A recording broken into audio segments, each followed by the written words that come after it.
唐書筌有一啲場面啦，即係頭先其實思婷，我覺得都即係有好多好嘅觀察。有一啲場面啦，係即係佢叻嘅嘢嚟㗎，係佢先會做嘅。咁譬如即係頭先佢講話，對於男女關係嘅處理咯，男女關係嘅處理，我哋今時今日睇返香港電影，都未好多都冇呢一啲咁精妙嘅、咁具批判性嘅，但係又充滿人情味嘅觀察。即係佢從來都唔會話係單方面嘅批判，或者係單方面嘅煽情，或者係單方面嘅浪漫嘅。咁喺呢啲即係基本上對於人嘅心理狀態有好充分嘅了解嘅情況之下，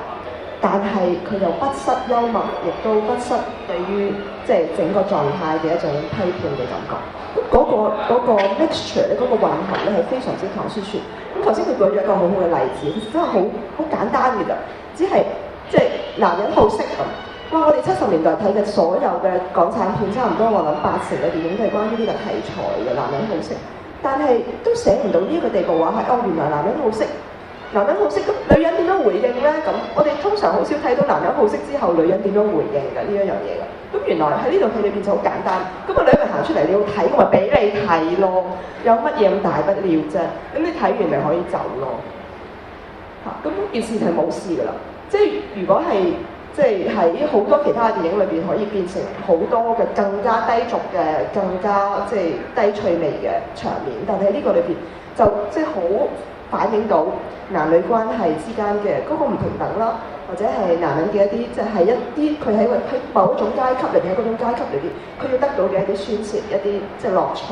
咁但係女人亦都係可以做一啲咩嘢咧？咁原來女人都可以做嘅嘢好多嘅嚇，唔係淨係俾人睇或者去即係打電話求救咁簡單嘅。咁其實我對於呢部戲咧有好多好即係深厚嘅感情啊。其中一個原因係因為我記得我每一次同呢部戲裏邊嘅唔同人即係參與過嘅唔同人講嘅時候咧，佢哋都其實有一啲好好嘅回憶嘅。譬如我記得有一次我訪問狄娜小姐嚇。咁梁小姐第一個反應就同我講話：你記住同我同唐書筌 say hello 喎。咁佢哋係私底下好好嘅朋友嚟嘅，咁亦都係因為呢一部戲。咁呢一個係我記得我睇呢部戲嘅時候好深嘅感覺嚟嘅，可以咁樣寫狄娜真係有趣嘅，我冇見過咁樣嘅狄娜喺電影裏邊。我嗰時睇呢部戲嘅時候我好細個，即係第一次睇嘅時候，我即係20零30歲，我就可以睇到咁樣嘅狄娜真係好啦咁。咁我記得我就係咁樣同唐書筌講，咁然後去到狄娜嗰度，狄娜都 confirm 咗呢個就話，即係佢哋係因為呢部戲令到佢哋可以係做到一個即係超越咗導演同埋演員之間關係嘅一個朋友咁。另外我對於《暴發戶》有個好深嘅感覺係，亦都係因為我今時今日睇翻咧，仍然覺得佢寫階級咧係寫得好好嘅。我唔知你哋今日喺呢度睇嘅時候有咩感覺？頭先思婷講一樣講得好好嘅，就話佢真係寫出咗香港夢。咁呢一個香港夢咧，就唔淨係即係阿 Michael 做嗰個角色，其實全部裏邊所有人咧都發緊一個夢嘅，用佢哋不同嘅喺佢哋不同嘅限制、不同嘅即係生存處境裏邊發緊一個香港夢。咁但係咧嗰個香港夢咧，每一個人嗰個即係個結局咧，同埋嗰個軌跡咧，亦都唔同嘅。Michael 當然係好明顯啦嚇，即係一個由一個低下階層一路草根一路爬上嚟嘅。咁但係你睇到佢咧嗱，初嘅時候咧，佢做草根階層嘅時候咧，佢有好多生活小子趣咧，佢唔需要喺同嗰個電影嘅大敘事咧係無關宏旨嘅，佢唔需要咁樣刻畫嘅。但係你睇到咧，雖然佢成日俾人炒。雖然佢好似不學無術咁樣，但係其實咧佢係一個好有趣嘅人嚟嘅喎。佢又數學好叻嘅喎，數學天才嚟嘅喎。但係香港呢啲無用武之地喎，完全你數學叻嘅，識得心算有鬼用咩咁？你唔識得呃人有鬼用咩咁？咁佢同人剪頭髮嘅時候好有創意喎咁。但係亦都老闆覺得你剪得咁慢，有冇搞錯咗住個地球轉係嘛？咁所以係即係佢用呢啲咁嘅草根階層嘅生活小趣味咧，其實批判緊成個社會嘅一啲價值觀念嘅，係乜嘢係被認為有價值，乜嘢被認為冇價值。到佢慢慢向上爬嘅時候咧，你睇到咧，佢爸爸，你睇到佢爸爸係一個好有趣嘅人物嚟㗎。係佢爸爸好多怨言㗎，個仔有錢啊，個媽媽好開心，但係個爸爸其實好唔 like 嘅。個爸爸覺得哇，一方面個仔嚟嘅時間少咗啦而且而家又要同我去阿媽爭麻雀打啦。以前兩個都好唔得閒嘅，邊有人使人爭麻雀打啫咁。而家就以前就阿媽要好忙㗎嘛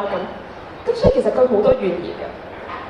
佢甚至覺得個仔發達咧同佢個關係不大嘅。呢樣嘢又好有趣㗎，即係佢其實刻畫緊一個大家都好似以為主導價值觀念咧係一定係瘋狂咁樣揾錢，大家都發錢寒嘅時代。但係呢個時代裏邊咧，其實好多小人物唔需要跟住呢個時代嘅步伐走嘅，你可以有好多自己嘅空間做好多嘢，你可以有各種各樣嘅選擇嘅。咁呢一啲選擇咧，就去到即係性別角色都有呢種刻畫啦，就係呂瑞容可以決定你俾層樓我好想向上爬，我好有野心，但係咁又點咧？我可以唔要嘅，我可以揀唔要嘅，啲錢唔係買到所有嘢嘅。咁Tina個角色亦都係咁樣，咁就係即係佢喺度同你講緊話，係個社會個大旋律可以好弊嘅，但係其實我哋小人物咧又有好多選擇，可以做到好多嘢，可以有一啲空間俾你周旋嘅。雖然唔係每一個人都可以完全好清高咁樣，即係你睇下呂瑞容咁，其實佢一路都已經即係得咗好多着數，到最後嗰一關佢先過唔到咁樣。咁所以喺呢個即係嗰個 negotiation 咧，你其實睇到每一個人嘅心理掙扎喺呢個即係急速資本主義化嘅時代。咁呢個世階級咧，最有趣嘅咧就係最後嘅呢一個角色阿莊仔嘅重新出現。呢一段我係好喜歡嘅，即係佢哋嘅 lift 度重新同讀。你睇到即係阿 Henry offer 佢，你不如跟翻我啦咁。你好明顯你已經即係一個千萬富翁，我跟翻你我實發嘅。佢唔肯啊，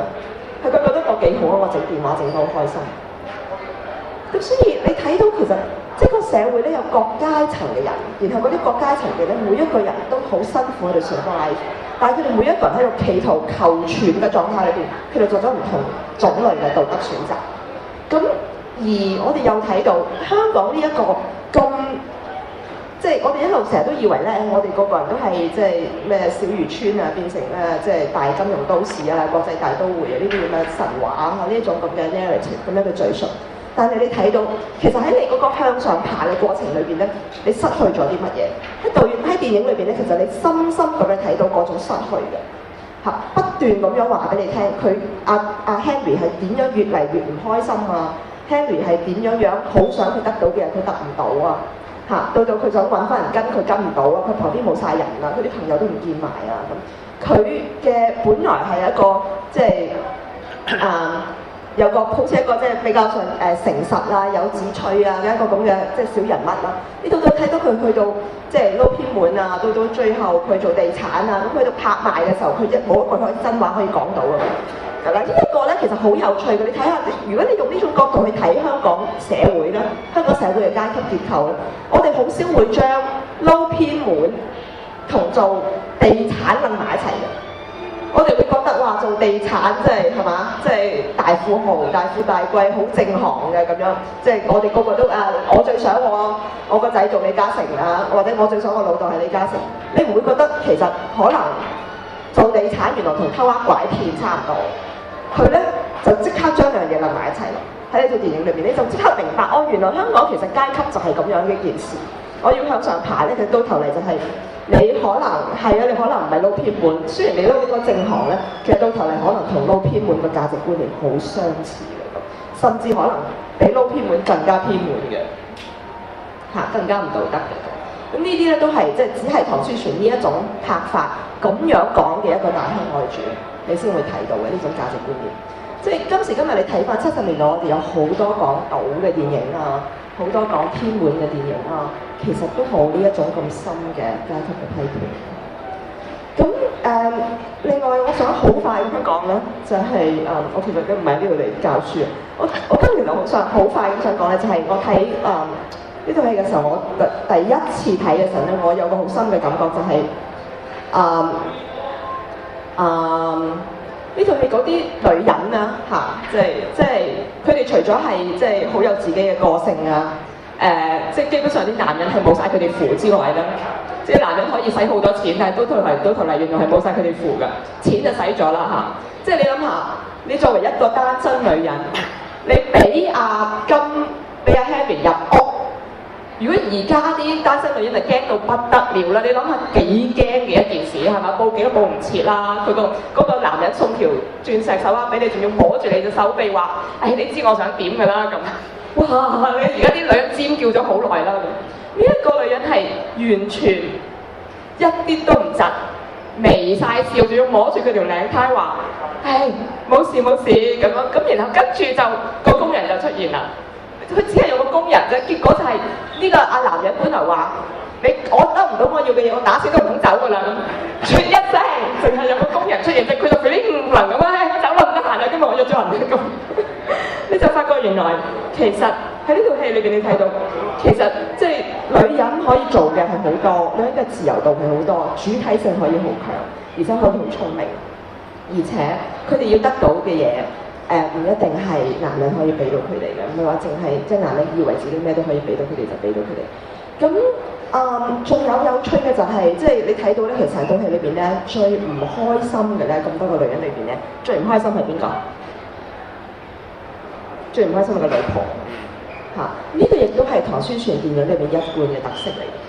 其實所有結咗婚嘅女人咧就最唔開心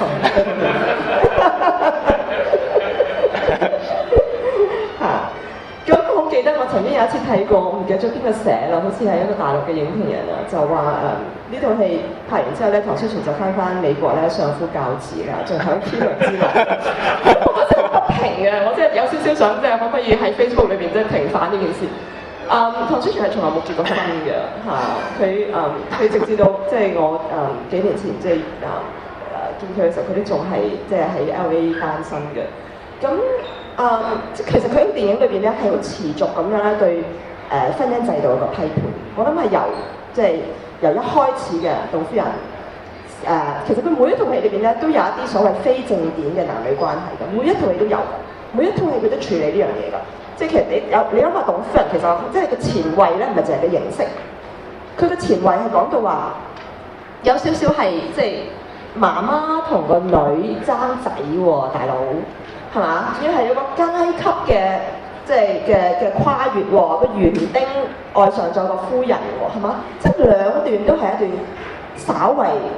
跨越道德、挑戰道德嘅關係嚟㗎。咁然後去到即係再見中國裏邊有即係叫咩婚前性行為啦，係嘛？又喺即係喺文革嘅中國發生啦。咁然後去到十三不答裏邊就係即係有婚外情啦嚇。咁婚外情裏邊嗰個老婆又係即係勁唔開心嘅，個老婆基本上係癲嘅嚇，個老婆係即係充滿性幻想嘅，所有啲嘢都係佢嘅幻想裏邊出嚟嘅咁。到呢套戲裏邊，即係亦都係咯，即係不斷嘅婚外情咯咁。咁基本上，唐書璇你睇到佢每一套戲咧，其實都係對婚姻制度咧有個好深嘅反思同埋一個批判喺度，即係對佢冇一段婚姻關係係 work 嘅，你睇到佢每一套戲裏邊都嚇，咁呢個好有趣啊！